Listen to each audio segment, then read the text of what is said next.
Alright, hello everyone and welcome to WWE Discussion. I'm your host and WWE enthusiast Dougie Thug. In today's episode I'm going to be discussing NXT August 1st, 2023 edition.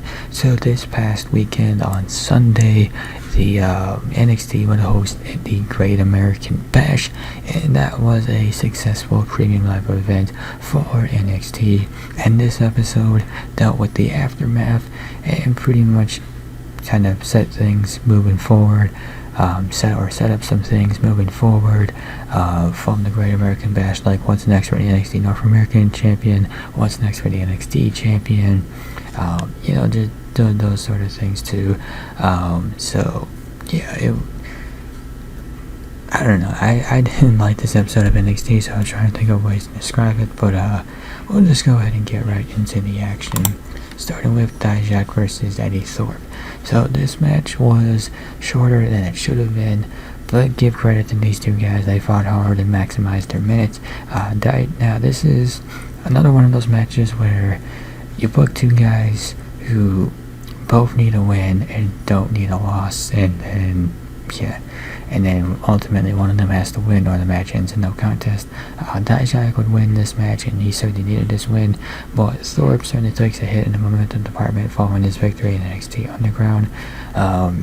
Perhaps NXT will consider a rematch between these two, and if they do, hopefully that will take or get more time, as there certainly is more story that could be told between these two. Melo and Wesley versus Metaphor, and this match was the start of the setup for Melo versus Lee for the NXT Championship, which is smart booking.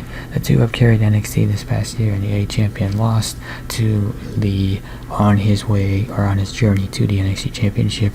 I think wasn't Wesley the one who beat Carmelo Hayes for the NXT North American Championship? I think that was him.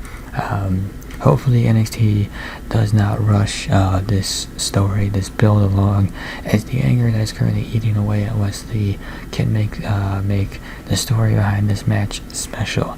And as for Metaphor, well, they got an upset win in a good match. It's nice to see him picking up some needed momentum, though the group probably should have won at the Great American Bash if the plan was for them to win on Tuesday. The growth of the stable has been a bright spot for NXT programming, and hopefully NXT won't let it go to waste. And then the show concludes with the Family and Santos Escobar of all people versus Gallus. So Gallus ambushed the Family in the parking lot, then the Don set up a 6-man tag team match and called in a former rival, if you will, to help even the odds. And this was certainly a fun little callback for those who remember the Family versus Legado. Escobar came off as a returning hero, helping the men he once feuded with all the way to the end of his NXT run. This match, it was a good match, but I doubt it will be one that's highly remembered. But it served as a fun celebration for the new tag team champions. And you know what? Maybe this is the end of Gallus going after the Family, or maybe this is in the feud between Gallus and the Family. I would certainly hope so. You got new champions, so let's get some fresh blood going in the tag team division. There's quite a few teams that are just waiting to get back on TV, so maybe let's pass an opportunity to one of those teams. So, in conclusion, I talked about it at the top. Didn't like this episode of NXT, and it just kind of felt like a very flat episode of NXT. There was some hype coming out of the Great American Bash, but NXT didn't deliver on the hype. The promised matches felt uneventful. Were uneventful. The surprise tag team bouts were unimportant. The segments throughout the night didn't provide much of a spark for the show. And while NXT has a strong card currently for the next week, it probably would have made more sense to have that card on this show. Valkyria versus Jane was a strong representation for the women's division, or maybe not strong, but certainly a representation for the women's division on the show, but it was not enough. It would have been nice to see more of Tiffany Stratton or Roxanne Perez after their big wins. Granted, we did get a couple of pre-recorded appearances for them, so I guess they were there on the show, but pre-recorded, not quite the same as live. The best part of the show is the beginning of a feud between Wesley and Carmelo Hayes.